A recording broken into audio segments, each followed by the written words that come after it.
Welcome to dear student. आप सभी लोगों का अशोका स्टडी पॉइंट के ऑनलाइन प्लेटफॉर्म पे स्वागत है। दोस्तों, हम लोग और हमारी टीम जो है यूपी टेट स्पेशल को देख करके अभी तक हम लोग फोकस करते आ रहे हैं। जैसा कि आपका एग्जाम पास में आ गया है, इसीलिए और हम इसको फोकस्ड कर रहे हैं। मैथमेटिक्स में हम प्रॉफिट एंड लॉस चैप्टर पढ़ा रहे थे, जिसमें चैप्टर को मैंने जितने टाइप ऑफ क्वेश्चन आपके एग्जाम में आए हुए थे पूरी तरीके से हमने कंप्लीट कर दिया है, आपके यूपी टेट स्पेशल को ध्यान में रखते हुए। अब हम प्रीवियस ईयर पेपर लेकर के आए हैं, जो 2020 से लेकर जो अभी तक जितने पिछले ईयर तक जितने भी पेपर हुए थे, एक एक करके हम सोल्यूशन करेंगे। आइए देखिए क्वेश्चन के नेचर, प्रकृति और किस तरह से इसका सोल्यूशन होता है, हम आपस में डिस्कस करते हैं। आइए देखिए, पहला क्वेश्चन क्या दिया है। 10 रुपए की 6 की दर से केले खरीदकर 6 रुपए में 4 की दर से बेचने पर कितने प्रतिशत की हानि होगी, ये आपको निकालना है। कैसे निकालेंगे, ध्यान दें दोस्तों। हमेशा क्या करिएगा, वस्तु को पहले लिखिएगा, रुपए को बाद में लिखिएगा। 6 वस्तु को 10 रुपए में खरीदा जा रहा है। 6 वस्तु को 10 रुपए में खरीदा जा रहा है, मतलब 6 वस्तु का सीपी कितना है, 10 रुपए। और फिर 6 रुपए में 4 की दर से बेचा जा रहा है, मतलब कि 4 वस्तु को 6 रुपए में बेचा जा रहा है। 6 रुपए में बेचा जा रहा है। मित्रों, एक तो इसका पहला तरीका ये होता है, आप क्या करिए, वस्तु की संख्या को बराबर कर लीजिए। जब भी ऐसे प्रॉब्लम्स आए तो सबसे पहले क्या करिए, वस्तु की संख्या को बराबर कर लीजिए। अब वस्तु की संख्या को कैसे बराबर करेंगे, जैसे 6 और 4 को आपस में बराबर करना है, तो इसको बराबर करने का तरीका क्या होता है, इन संख्या 6 और 4 का क्या करिए, आप एलसीएम ले लीजिए। और एलसीएम लेने के बाद उसी के बराबर संख्या को क्या करिए, बराबर कर लीजिए। हमेशा ध्यान में रखिएगा, अगर आपको 2 नंबर दिया हो, 3, 4 जितने भी नंबर दिए गए हैं, अगर उसको बराबर करना है तो बराबर करने का तरीका क्या होता है, उसका हम क्या करते हैं, एलसीएम लेते हैं। जैसे यहां पर क्या दिया था, 6 और 4 को बराबर करना था, 6 और 4 का हमने एलसीएम ले लिया, तो 6 और 4 का एलसीएम कितना होगा, 12। अब 6 को 12 बनाना है तो मित्रों 2 से गुणा करेंगे, 4 को 12 बनाना है तो किससे करेंगे, 3 से गुणा करेंगे। अब हम 3 से गुणा करेंगे, अगर 10 में 2 का गुणा करेंगे तो कितना हो गया, 20 हो गया, और इसमें 3 का गुणा करेंगे तो कितना आ गया, 18 आ गया। दोस्तों, अगर 12 वस्तुओं का क्रय मूल्य 20 रुपए है और 12 वस्तुओं का विक्रय मूल्य अगर 18 रुपए है, तो सीधे सीधे हमें दिख रहा है शॉपकीपर को क्या हो रहा है, हानि हो रहा है। और क्योंकि यहां पर क्रय मूल्य अधिक है, विक्रय मूल्य कम है, और हानि कितने का हो रहा है, 2 का हो रहा है। लाभ और हानि की बात हमेशा किस पे करते हैं, कास्ट प्राइस पे करते हैं। कास्ट प्राइस कितना दिया है, 20% में बदलेंगे, 100 से मल्टीप्लाई करेंगे। दोस्तों, आपको मालूम है कि 1/20 की वैल्यू कितनी होती है, 5% के बराबर होता है। तो 2/20 की वैल्यू कितनी होगी, 10% की क्या होगा, बराबर होगा। मतलब शॉपकीपर को कितने परसेंट की हानि हुई, 10% की हानि हुई।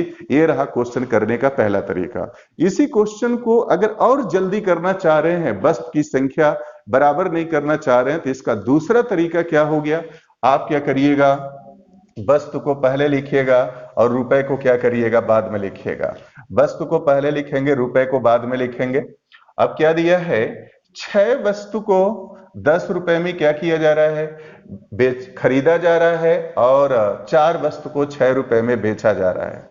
दोस्तों, आप क्या करेंगे, हमेशा लाभ का भाग ऊपर से नीचे होता है और हानि का भाग नीचे से ऊपर होता है। लाभ का भाग हमेशा ऊपर से नीचे होता है, हानि का भाग नीचे से ऊपर होता है। दोस्तों, जो भाग, अगर लाभ का भाग अधिक होगा तो क्वेश्चन में प्रतिशत लाभ होगा, लाभ होगा। अगर हानि का भाग अधिक होगा तो हमेशा क्या होगा, हानि होगा। अब हम यहाँ पे देख रहे हैं, लाभ का भाग 6 को 36 हो गया, और हानि का भाग 4 दहा में 40 हो गया। देख रहे हैं 40 अधिक है 36 से, इसका मतलब हानि वाला भाग अधिक है, तो इस क्वेश्चन में हमें क्या होगा, हानि होगा। और ये हानि कितने का होगा, अब इसको निकालें। 4 दहा में 40 हो गया, 6 को 36 हो गया, 40 में से 36 जाएगा, कितना हो गया, 4 हो गया। दोस्तों, हमेशा ध्यान में रखिएगा, जब भी इस तरह के क्वेश्चन करिएगा तो हानि वाला भाग हमेशा कहां रखते हैं, नीचे रखते हैं। हानि वाला भाग हमेशा कहां रखेंगे, नीचे रखेंगे। तो हानि वाला भाग क्या है, 4 दहा में क्या है, 40 है, प्रतिशत में बदलेंगे, 20 के बराबर हो गया।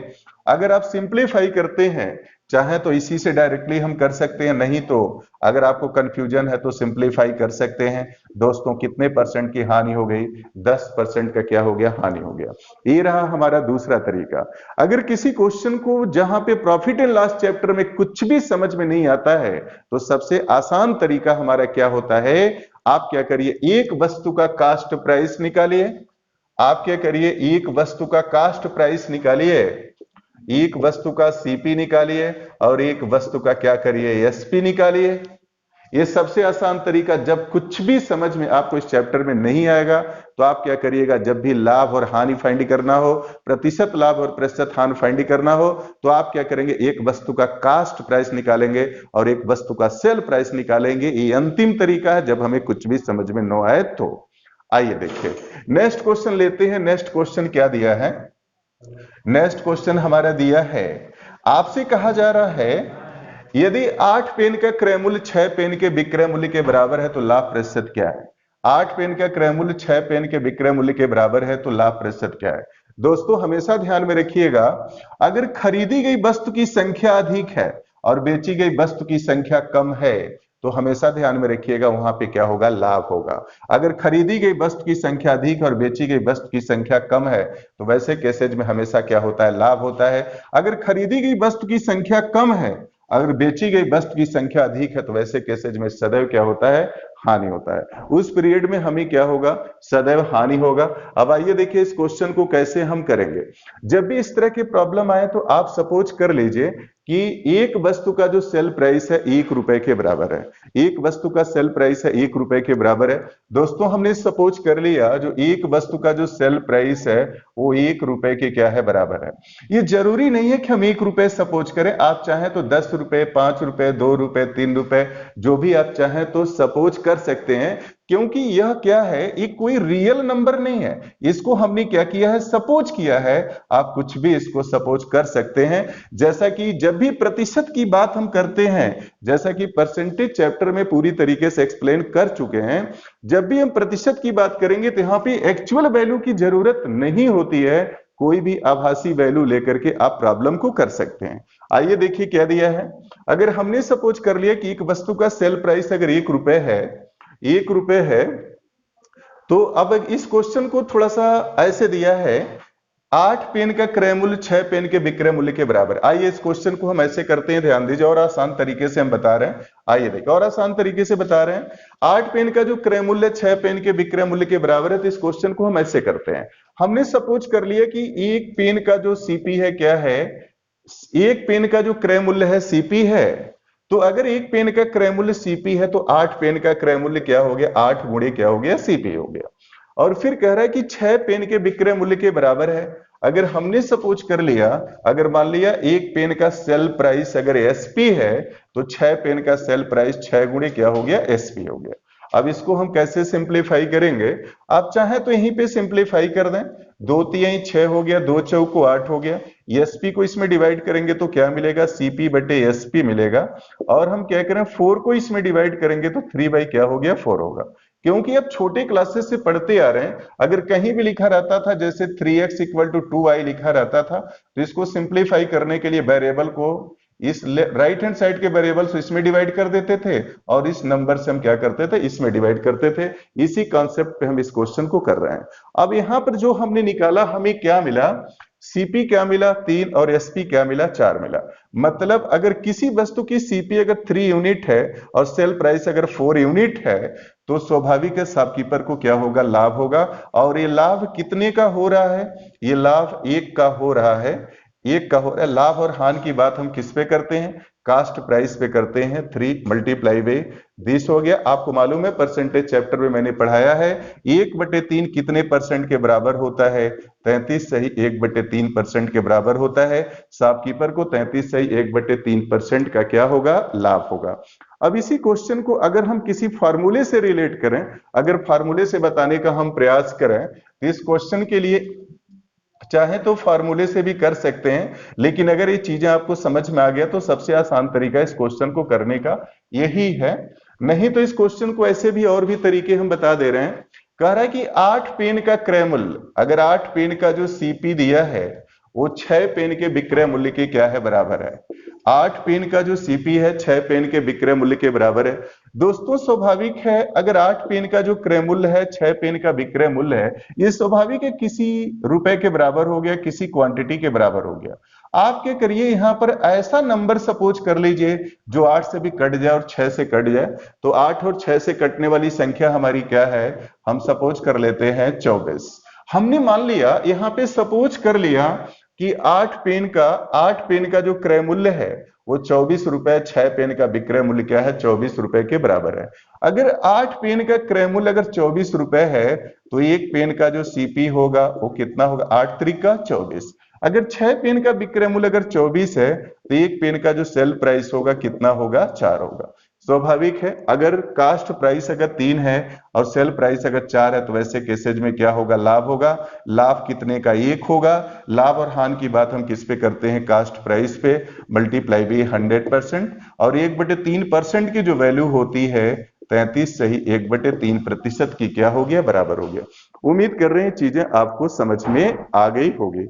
अब आइए देखिए नेक्स्ट क्वेश्चन क्या दिया है।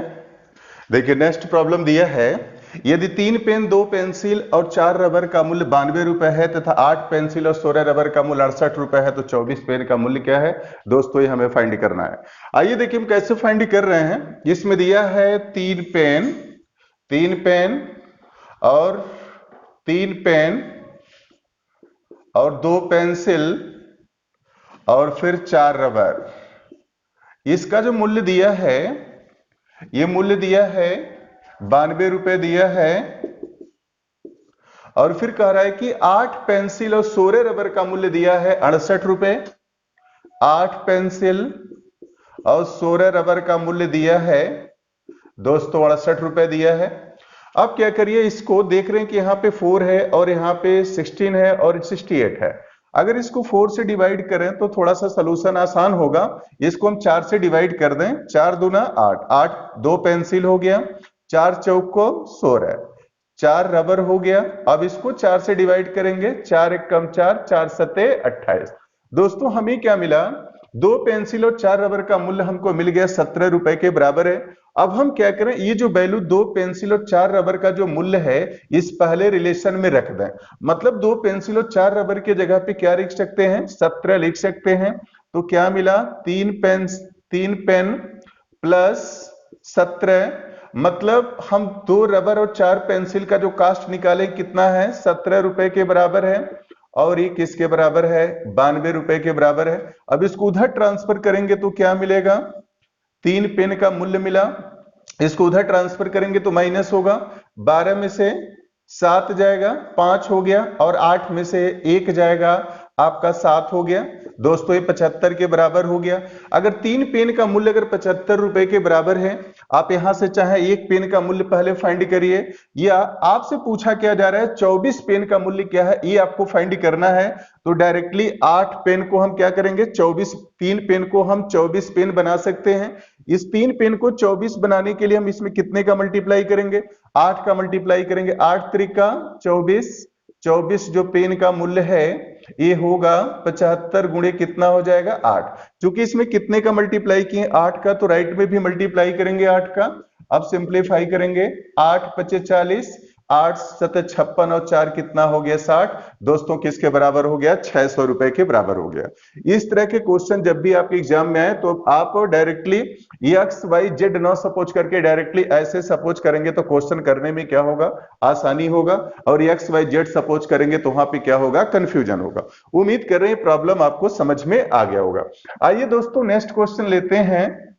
नेक्स्ट क्वेश्चन दिया है, आपसे कहा जा रहा है किसी वस्तु को 390 रुपए में बेचने पर 20% का लाभ होता है तो वस्तु का क्रय मूल्य क्या है। आइए देखिए इस क्वेश्चन को पहले हम इस तरीके से कर रहे हैं, मतलब उस पे क्या हो रहा है, 20% का लाभ होता है तो 20% का मतलब क्या हुआ, ये 20% जो दिया इसकी वैल्यू कितनी हो गई, 1/5 हो गया। चूंकि प्रॉफिट की बात की जा रही है तो प्रॉफिट को किससे दिखाते हैं, प्लस से, यहां हमने लिखा प्लस। तो 20% लाभ की जो फ्रैक्शनल वैल्यू हो गई 1/5 हो गया। और लाभ की बात हम किस पे करते हैं, कास्ट प्राइस पे। इसका मतलब उस वस्तु का कास्ट प्राइस क्या है, 5 है, और उस पर प्रॉफिट कितना है, 1 है। और आपको दिया क्या है, यहां पर सेल प्राइस दिया है, सेल प्राइस रुपए में कितना दिया है, 390 रुपए के बराबर है। सेल प्राइस रुपए में दिया है 390 रुपए के बराबर है, और यूनिट में कितना है, उस वस्तु का कास्ट प्राइस 5 यूनिट है, प्रॉफिट 1 यूनिट है, तो सेल प्राइस कितने यूनिट हो गया, 6 यूनिट के बराबर हो गया। 6 यूनिट की वैल्यू कितनी दी गई है, 390 रुपए। तो अब हमें क्या फाइंड करना है, उस वस्तु का क्रय मूल्य फाइंड करना है। उस वस्तु का क्रय मूल्य कितने यूनिट के बराबर है, 5 यूनिट के बराबर है। तो इस 5 यूनिट की वैल्यू हमें फाइंड करना है। दोस्तों या तो हम 6 को 5 बनाएं या इसकी सहायता से पहले 1 यूनिट की वैल्यू फाइंड करें। तो 6 यूनिट की वैल्यू कितनी है, 390 रुपए है। तो 1 यूनिट की वैल्यू कितनी हो गई, 6 को 36, 6 35, मतलब 65 रुपए के बराबर हो गया। तो 5 यूनिट की वैल्यू कितनी आ गई, ये मल्टीप्लाई करेंगे, चूंकि 1 को 5 बनाने के लिए इसको हमने 5 गुना किया है, उसी तरह से प्राइस को भी हम 5 गुना करेंगे। तो 5 गुना करेंगे, 5 पचे 25, 5 छके 30, 30 और 5 पचे, अब गुणा 5 पचे 25 हो गया, 5 छके 30 और 2 32 हो गया। तो उस वस्तु का जो कास्ट प्राइस है कितना हो गया, 325 रुपए के बराबर हो गया। दोस्तों ये रहा मेरा पहला तरीका। अब दूसरा तरीका कैसे आप फाइंड करेंगे। अब दूसरे तरीके से इसी क्वेश्चन को ऐसे भी कर सकते हैं, जैसे इसका दूसरा तरीका ये है, जैसा कि मैं प्रॉफिट एंड लॉस चैप्टर में आपको बता चुका हूं। जैसे दिया है सेल प्राइस कितना दिया है, 390 रुपए के बराबर है। सेल प्राइस 390 रुपए के बराबर है। जब भी मैं आपको समझाया था, अगर पहले क्या आता है, सीपी आता है, सीपी के बाद हम बात करते हैं लाभ और हानि की बात करते हैं, और फिर उसके बाद हम बात करते हैं सेल प्राइस का। दोस्तों जब हम कास्ट प्राइस से सेल प्राइस फाइंड करते हैं तो सीधे मल्टीप्लाई करते हैं, और जब सेल प्राइस से कास्ट प्राइस फाइंड करते हैं तो ध्यान में रखिएगा हमेशा उल्टा मल्टीप्लाई करते हैं। अब उल्टा मल्टीप्लाई हम कैसे करेंगे, 20% का लाभ हो रहा है, तो अब इसको गुणा करेंगे 100 बटे, चूंकि लाभ की बात की जा रही है तो 100 में 20 जोड़ेंगे, ये कितना हो गया, 120 हो गया। दोस्तों सिंप्लीफाई करेंगे, कैंसिल हो गया। अब 4 तिहाई 12 हो गया, 25 चौक को 100 हो गया, और इसको सिंप्लीफाई करेंगे, 13 तिहाई 39 हो गया। अब मल्टीप्लाई करेंगे, 13 गुणे 25 करेंगे तो क्या मिलता है, 5, 300 क्या मिलता है, 25 मिलता है। 13 13 पचे 65 हो गया, और 13 दूना 26 और 6 कितना हो गया, 32, 325 रुपए के बराबर हो गया। दोस्तों इस तरीके से उसका कास्ट प्राइस फाइंड करने का एक तरीका ये भी है। ये तो रहा दूसरा तरीका। दोस्तों इसी क्वेश्चन को ऐसे भी कर सकते हैं, अगर मान लीजिए आपने सपोज कर लिया उस वस्तु का कास्ट प्राइस क्या है, यक्स है, उस वस्तु का कास्ट प्राइस यक्स है। अगर शॉपकीपर उस वस्तु को यक्स रुपए में खरीद करके लाता है और 20% का लाभ कमाना चाहता है, तो स्वाभाविक है इस कास्ट प्राइस को कितना बढ़ाकर बेचेगा, 20% बढ़ा करके बेचेगा। दोस्तों जब इसको हम 20% हम बढ़ाएंगे तो किससे गुणा करेंगे, 120 बटे 100 से गुणा करेंगे। जैसा कि मैं आपको बताया था, अगर कभी भी जब भी वैल्यू को बढ़ाना हो, जितना बढ़ाना होता है 100 में उसको जोड़ लेते हैं, बटे 100 से मल्टीप्लाई कर देते हैं। अब इसको जब मल्टीप्लाई किए थे हमें क्या मिला, सेल प्राइस मिल गया, और अकॉर्डिंग टू क्वेश्चन यही सेल प्राइस कितना दिया है, 390 रुपए के बराबर है। दोस्तों सिंप्लीफाई करेंगे, ये कैंसिल हो गया, 4 तिहाई 12 हो गया।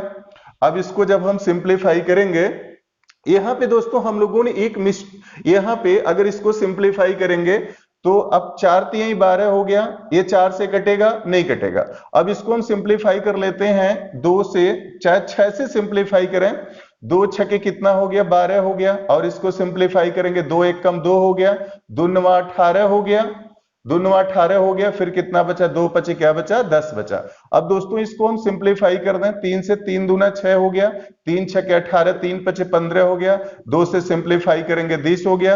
एक्स की वैल्यू कितनी आ गई, 325 रुपए के बराबर हो गया। एक तो तरीका कास्ट प्राइस फाइंड करने का है, तीसरा तरीका रहा ऐसे फाइंड कर सकते हैं। दोस्तों हम नेक्स्ट तरीका बता रहे हैं, इसी क्वेश्चन को ऐसे भी आप फाइंड कर सकते हैं। कैसे फाइंड कर सकते हैं, जैसे आपसे कहा जा रहा है कि उस वस्तु को 20% के लाभ पर बेचा जाता है, मतलब उस वस्तु को 20% के लाभ पर बेचा जाता है।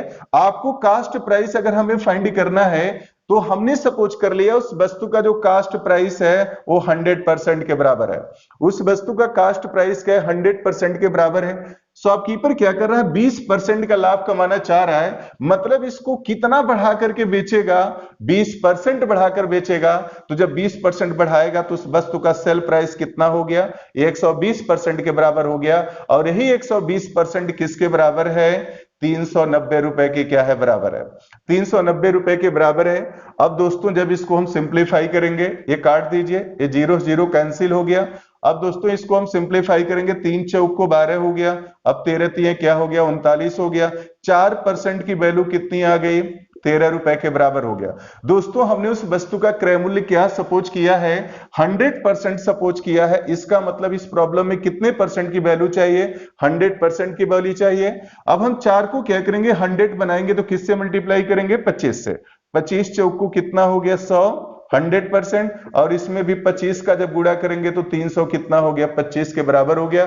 दोस्तों इस तरीके से उस वस्तु का कास्ट प्राइस हमने क्या फाइंड कर लिया, 325 रुपए के बराबर हो गया। अब हम देखते हैं नेक्स्ट प्रॉब्लम।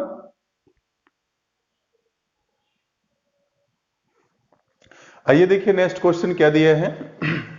किसी वस्तु का क्रय मूल्य उसके विक्रय मूल्य का 3/2 है। दोस्तों जैसे कहा जा रहा है, जैसे का दिया है, विक्रय मूल्य का, विक्रय मूल्य से, विक्रय मूल्य की, यहां विक्रय मूल्य के बारे में कहा जा रहा है, विक्रय मूल्य का कहा जा रहा है। तो हमेशा ध्यान रखिएगा, अगर यहाँ का दिया है, विक्रय मूल्य का कहा जा रहा है, तो नीचे की वैल्यू हमेशा क्या होगी, सेल प्राइस होगी।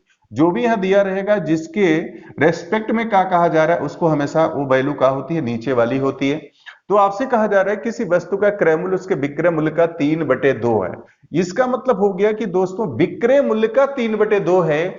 इसका मतलब एसपी क्या हो गया, 2, और सीपी क्या हो गया, 3। एसपी क्या हो गया, 2, सीपी क्या हो गया, 3 हो गया। दोस्तों जिसका कहा जाता है, जैसे विक्रय मूल्य का कहा जा रहा है 3/2 है, तो इसका मतलब विक्रय मूल्य क्या होगा, 2 होगा। अगर यह कहा जाता है क्रय मूल्य का अगर 3/2 कहा जाता है, तो इसका मतलब क्रय मूल्य क्या होता है, 2 होता है। अगर ये कहा जाता लाभ का 3/2, तो इसका मतलब लाभ क्या होता, 2 होता। अगर ये कहा जाता हानि का 3/2, तो दोस्तों हानि क्या होता, 2 होता। मतलब जिसके रिस्पेक्ट में का की बात की जाती है, वो वैल्यू हमेशा क्या होती है, नीचे की होती है। आपसे कहा जा रहा है कि वस्तु का जो क्रय मूल्य है उसके विक्रय मूल्य का क्या है, 3/2 है। इसका मतलब दोस्तों उस वस्तु का सेल प्राइस 2 है, कास्ट प्राइस क्या है, 3 है। अगर शॉपकीपर किसी वस्तु को 3 में खरीद करके लाता है और 2 में बेचता है, तो उस केसेज में शॉपकीपर को क्या होगा, हानि होगा। अगर क्रय मूल्य से अगर विक्रय मूल्य कम होता है, तो उस सिचुएशन में शॉपकीपर को क्या होता है, हानि होता है। इसका मतलब क्या हुआ, शॉपकीपर किसी वस्तु को 3 रुपए में खरीद करके लाया और कितना घटा करके बेचा, 1 घटा करके बेचा, 1 घटा करके बेचा। इसका मतलब शॉपकीपर को कितने की हानि हुई, 1 की हानि हुई। और दोस्तों जब भी हम लाभ और हानि की बात करते हैं तो किस पे करते हैं, कास्ट प्राइस पे करते हैं। जब भी लाभ और हानि की बात हम करते हैं तो किस पे करते हैं, कास्ट प्राइस पे करते हैं। इसलिए यहां पर कास्ट प्राइस कितना दिया है, 3 है। और इसको प्रतिशत में बदलेंगे तो दोस्तों मैंने आपको सिखाया था, जो 1/3 को जब प्रतिशत में बदलते हैं तो कितना होता है, 33 सही 1/3% होता है। तो शॉपकीपर को क्या होगा, 33 सही 1/3% का क्या होगा, हानि होगा। दोस्तों ये रहा पहला तरीका, हम कैसे करते हैं। तो शॉपकीपर को क्या होगा, 33 सही 1/3% का क्या होगा, हानि होगा। इसी क्वेश्चन को अगर हम ऐसे करें, जैसे आपसे कहा जा रहा है कि उस वस्तु का लाभ या हानि प्रतिशत क्या है, ये आपको फाइंड करना है। इसमें कहा जा रहा है किसी वस्तु का जो क्रय मूल्य है उसके विक्रय मूल्य का क्या है, 3/2 है। उसके विक्रय मूल्य का क्या है, 3/2 है। दोस्तों अगर सेल प्राइस हम ऐसी वैल्यू सपोज कर लेते हैं जो वैल्यू क्या है, 2 से कट जाए, चाहे तो आप कोई न्यूमेरिकल वैल्यू सपोज करें या चाहे तो कोई वेरिएबल सपोज करें, तब भी हम क्वेश्चन को कर सकते हैं। आपसे कहा जा रहा है कि जो क्रय मूल्य है विक्रय मूल्य का क्या दिया है, 3/2 है। विक्रय मूल्य का 3/2 है। दोस्तों विक्रय मूल्य ऐसा कोई नंबर सपोज करिए जो 2 से क्या हो जाए, कट जाए। या ऐसा कोई भी नंबर सपोज करिए, अगर वो 2 से नहीं कटता है तब भी हमारा आंसर सही होगा। लेकिन मित्रों अगर वो 2 से कटेगा नहीं तो हमें फ्रैक्शन वैल्यू मिलेगा। अब जब फ्रैक्शन वैल्यू मिलता है तो वहां पे सोल्यूशन क्या होता है, कठिन हो जाता है। लेकिन हम विक्रय मूल्य ऐसी वैल्यू सपोज करते हैं जो 2 से क्या हो जाए, कट जाए। अगर हम यहाँ पे 4 मान लेते हैं तो 4 2 से क्या होगा, कट जाएगा। अगर यहाँ पे 6 मान लेते हैं तब भी 2 से कट जाएगा। अगर 8 मानते हैं तब भी 2 से कट जाएगा। अगर 10 मानते हैं तब भी 2 से कट जाएगा। मतलब कोई भी वैल्यू लेकर के इस क्वेश्चन को हम कर सकते हैं। हमने मान लिया कि उस वस्तु का सेल प्राइस कितना है, ये 4 मान लिया। तो कहा जा रहा है कि जो क्रय मूल्य है विक्रय मूल्य का क्या है, 3/2 है। तो जो सीपी है इस विक्रय मूल्य का 3/2 है। 4 का 3/2 जब करेंगे तो 2 दूनी 4 हो गया और 3 दूना क्या आ गया, 6 आ गया। दोस्तों मतलब ये हो गया, शॉपकीपर किसी वस्तु को 6 रुपए में खरीद करके लाता है और कितने में बेचता है। अगर 4 रुपए में बेचता है तो स्वाभाविक है शॉपकीपर को अपने घर से 2 रुपए लगाना पड़ा। इसका मतलब शॉपकीपर को कितना हानि हुआ, 2 रुपए का क्या हो गया, हानि हो गया। शॉपकीपर को 2 रुपए का हानि हो गया। दोस्तों जब भी हम लाभ और हानि की बात करते हैं तो किस पे करते हैं, कास्ट प्राइस पे करते हैं। और ये कास्ट प्राइस यहां पर कितना दिया है, 6 दिया है। कास्ट प्राइस क्या दिया है, 6 दिया है। अब इसको प्रतिशत में बदलेंगे तो 100% का मल्टीप्लाई करेंगे। अब इसको सिंप्लीफाई करेंगे तो 1 बटे क्या आ गया, 3 आ गया। और 1 बटे 3 को जब हम परसेंटेज में बदलते हैं तो किसके बराबर होता है, ये मैं आपको सिखाया था। 33 सही 1/3% के क्या होगा, बराबर होगा। 33 सही 1/3% के बराबर होगा। दोस्तों इस क्वेश्चन को ऐसे भी कर सकते हैं, जैसा कि ये दूसरा तरीका है, इस तरह से भी कर सकते हैं। ये भी क्या होगा, आसान होगा। लेकिन हमारे पास एग्जाम में बहुत ही कम समय होता है, इसलिए जो पहला कॉन्सेप्ट बताए हैं, कह रहा है विक्रय मूल्य का 3/2 कह रहा है। इसका मतलब जो नीचे की वैल्यू होगी वो क्या होगा, विक्रय मूल्य होगा। अगर इसमें कहता क्रय मूल्य का 3/2 की बात करता तो दोस्तों जो यहां रहता वो नीचे की वैल्यू होती। अगर क्रय मूल्य का 3/2 कहता तो 2 यहां पर क्या होता, क्रय मूल्य होता। अगर लाभ का कहता 3/2 तो लाभ जो होता क्या होता, 2 होता। अगर कहता हानि का 3/2 तो हानि की वैल्यू नीचे क्या होती, 2 क्या होता, हानि हो जाता। उम्मीद कर रहे हैं चीजें आपको समझ में आ गई होगी। आइए चलते हैं, देखते हैं नेक्स्ट क्वेश्चन क्या दिया है। नेक्स्ट क्वेश्चन जो दिया है आपसे यहां पे कहा जा रहा है, नेक्स्ट क्वेश्चन में किसी वस्तु का अंकित मूल्य मार्क प्राइस क्या है, 500 रुपए के बराबर है। किसी वस्तु का अंकित मूल्य मार्क प्राइस 500 रुपए है। दुकानदार 5% की छूट देता है, फिर भी 25% का लाभ कमाता है। वस्तु का लागत मूल्य। लागत मूल्य का मतलब क्या हो गया, वस्तु का कास्ट प्राइस क्या है। शॉपकीपर उस वस्तु को कितने रुपए में खरीद करके लाया था, उसको हमें फाइंड करना है। आइए देखिए, पहले हम इस तरीके से बता रहे हैं, जैसे हमने ले लिया सीपी हो गया, और फिर क्या होगा, एसपी हो गया, और फिर क्या है, मार्क प्राइस हो गया। दोस्तों आपसे कहा जा रहा है उस वस्तु का लागत मूल्य क्या है, तो सबसे पहले और दिया क्या है, यहां पे आपका मार्क प्राइस दिया है, और फिर क्या दिया है, डिस्काउंट दिया है। तो आपको मालूम है जब भी हम डिस्काउंट की बात करते हैं तो हमेशा मार्क प्राइस पे करते हैं। हमेशा ध्यान में रखना है, जब भी हम डिस्काउंट की बात करेंगे तो किस पे करेंगे, मार्क प्राइस पे करेंगे। अब दूसरी चीज दोस्तों क्या दिया है, 25% प्रॉफिट की बात की गई है। दोस्तों जब भी हम प्रॉफिट की बात करते हैं तो किस पे करते हैं, कास्ट प्राइस पे करते हैं। इस तरीके से हमें जो दिया है, सबसे पहले हम इसमें रिलेशन बनाएं, कास्ट प्राइस, सेल प्राइस और मार्क प्राइस में हम रिलेशन बना रहे हैं। अब देखिए हम कैसे बना रहे हैं। जैसे यहां पे दिया है, आपसे कहा जा रहा है यहां पर कि शॉपकीपर क्या करता है, 5% का छूट देता है, 5% का छूट देता है। तो 5% डिस्काउंट, डिस्काउंट को किससे दिखाते हैं, निगेटिव साइन से दिखाते हैं। डिस्काउंट को निगेटिव साइन से इसलिए दिखाते हैं, डिस्काउंट का मतलब होता है मार्क प्राइस को घटाना। डिस्काउंट का मतलब क्या होता है, मार्क प्राइस को घटाना होता है। तो 5% को हम की फ्रैक्शनल वैल्यू 1/20 हो गया। अब चूंकि डिस्काउंट की बात की जा रही है तो इसको माइनस से दिखाएंगे। इसका मतलब ये हो गया मार्क प्राइस यहां पर क्या है, अगर 20 यूनिट है तो डिस्काउंट कितना है, 1 यूनिट है। दोस्तों आपके दिमाग में बात आएगी, सर आपने कैसे डिसाइड कर लिया कि जो 20 है मार्क प्राइस है। मैंने इसको ऐसे डिसाइड किया है, जब भी हम डिस्काउंट की बात करते हैं तो डिस्काउंट की बात हमेशा किस पे करेंगे, मार्क प्राइस पे करेंगे। इसलिए यहां पर जो 20 है वो क्या होगा, मार्क प्राइस होगा, और डिस्काउंट क्या हो जाएगा, 1 हो गया। अगर मार्क प्राइस हमारा 20 हो गया, अब 20 में 1 डिस्काउंट देंगे तो कितना हो जाएगा, 19। और शॉपकीपर मार्क प्राइस को घटाने के बाद कंज्यूमर को उसी रेट पे वस्तु को बेचता है। इसका मतलब शॉपकीपर जिस मूल्य पर वस्तु को बेचता है वो शॉपकीपर का क्या होता है, सेल प्राइस होता है। इसका मतलब शॉपकीपर 20 यूनिट मार्क प्राइस के वस्तु को 1 का डिस्काउंट दिया, मतलब 20 में से 1 घटाया तो उसका सेल प्राइस कितना हो गया, 19 हो गया। फिर आपसे कहा जा रहा है कि शॉपकीपर 25% का लाभ कमाता है। शॉपकीपर इस सौदे में 25% का लाभ कमाता है। तो 25% को फ्रैक्शन में बदलेंगे तो कितना होगा, 1/4 होगा। 25% को फ्रैक्शन में बदलेंगे 1/4 होगा।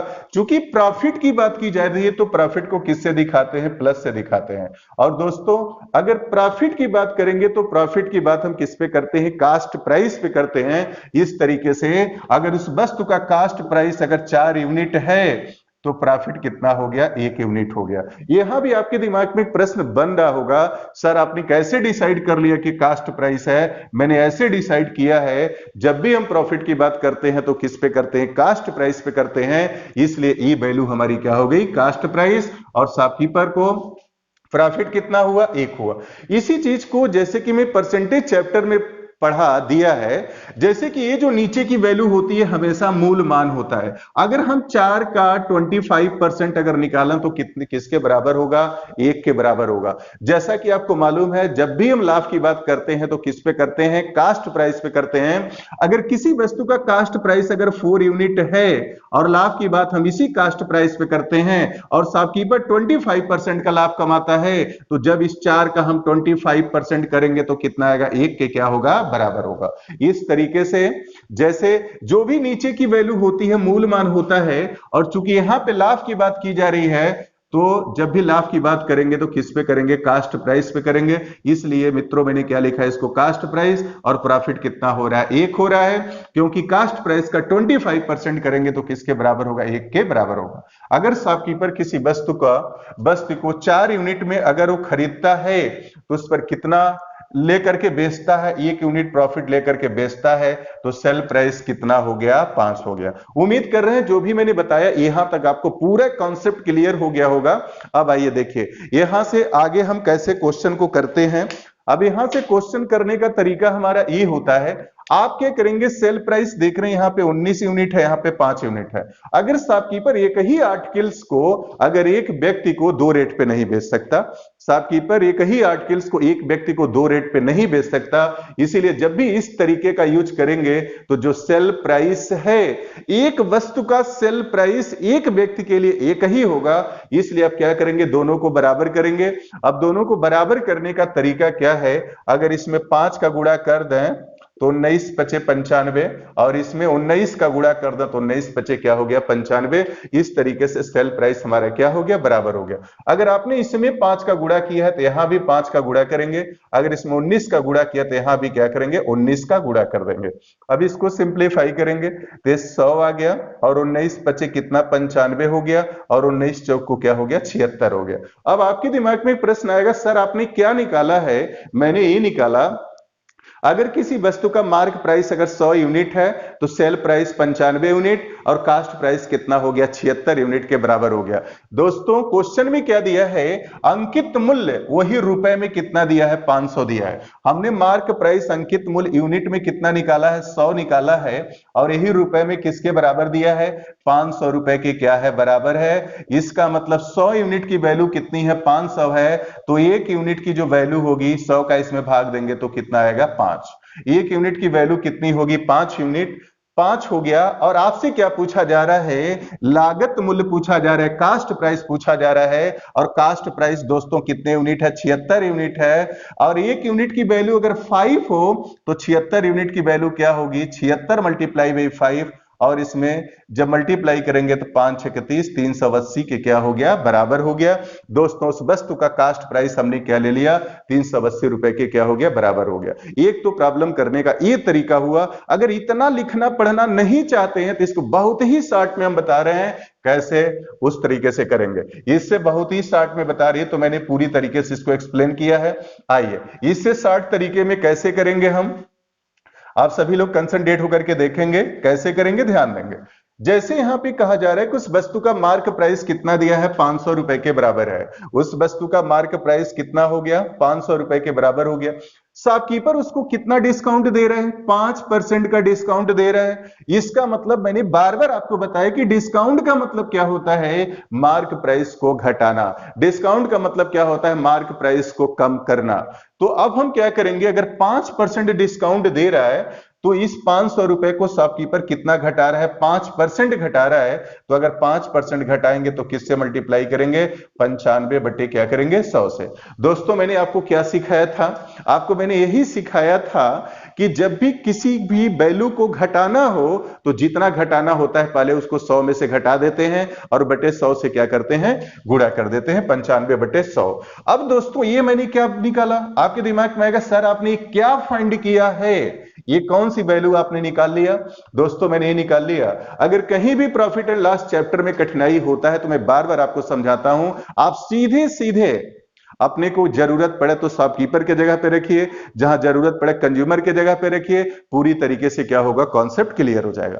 दोस्तों जैसे उस वस्तु का मार्क प्राइस क्या है, 500 रुपए। अगर मान लीजिए मैं कोई शॉपकीपर हूं, अगर मैंने किसी वस्तु को 500 रुपए का कोई आर्टिकल में रखा हूं और उस पे कोई कंज्यूमर आता है, मैं उसको 5% डिस्काउंट दे रहा हूं, तो स्वाभाविक है मेरे आर्टिकल का मार्क प्राइस अगर 500 रुपए है और मैं इसको 5% डिस्काउंट दे रहा हूं, तो 500 रुपए को मैंने 5% घटाया तो वैल्यू इतने के बराबर हो गया। तो स्वाभाविक है घटाने के बाद मैं आपको उसी मूल्य पर वस्तु को बेच दूंगा, मैं कंज्यूमर को उसी मूल्य पर वस्तु को बेचूंगा। इसका मतलब घटाने के बाद जो मूल्य आया वो कौन सा मूल्य है, सेल प्राइस है।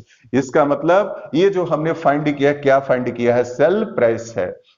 और फिर मैंने आपको कई बार बता चुका, ऐसे क्वेश्चन भी मैं करवा दिया हूं। अगर सेल प्राइस दिया है, प्रॉफिट परसेंट और लॉस परसेंट दिया है, उसकी सहायता से कैसे कास्ट प्राइस फाइंड करते हैं। दोस्तों मैंने इस चीज को कई बार आपको फोकस किया है। आइए देखिए, अब जैसे क्या है, अगर इस सेल प्राइस दिया है और प्रॉफिट परसेंट दिया है, तो मैंने क्या सीखा है, जस्ट आज के ही लेक्चर में बताया है, हम उल्टा गुणा करते हैं। कैसे मल्टीप्लाई करते हैं, उल्टा मल्टीप्लाई करते हैं। तो 25% का अगर लाभ होता है तो उसको उल्टा मल्टीप्लाई करेंगे, 100 बटे क्या हो जाएगा, 125 हो गया। क्योंकि सेल प्राइस दिया रहेगा तो उल्टा करेंगे, 100 बटे, अब मल्टीप्लाई करके करेंगे। अब दोस्तों इसको हम सिंप्लीफाई करेंगे तो कैसे करेंगे, ये 100 से 100 कैंसिल हो गया, 25 पचे 125, 25 दूना 50 हो गया, और दोस्तों 5 चौक को 20 हो गया। अब 4 पचे 20, 4 नवाई 36 और 2 38। दोस्तों हमने उस वस्तु का कास्ट प्राइस क्या निकाल लिया, 380 रुपए के क्या है, बराबर है। दोस्तों मैंने जो भी मेरा लेक्चर था, मैंने प्रॉफिट एंड लॉस चैप्टर को स्पेशली यूपी टेट को लेकर रेफरेंस में मैंने पढ़ाया था। इस तरीके से पूरा profit and loss chapter complete हो गया। उसके प्रीवियस ईयर क्वेश्चन को मैंने एक एक करके आपको बता दिया। दोस्तों आप सभी लोगों को वीडियो को धैर्य पूर्वक देखने के लिए आप सभी लोगों को हृदय की गहराइयों से बहुत बहुत धन्यवाद। नमस्कार, फिर चलते हैं, नेक्स्ट वीडियो में मिलते हैं।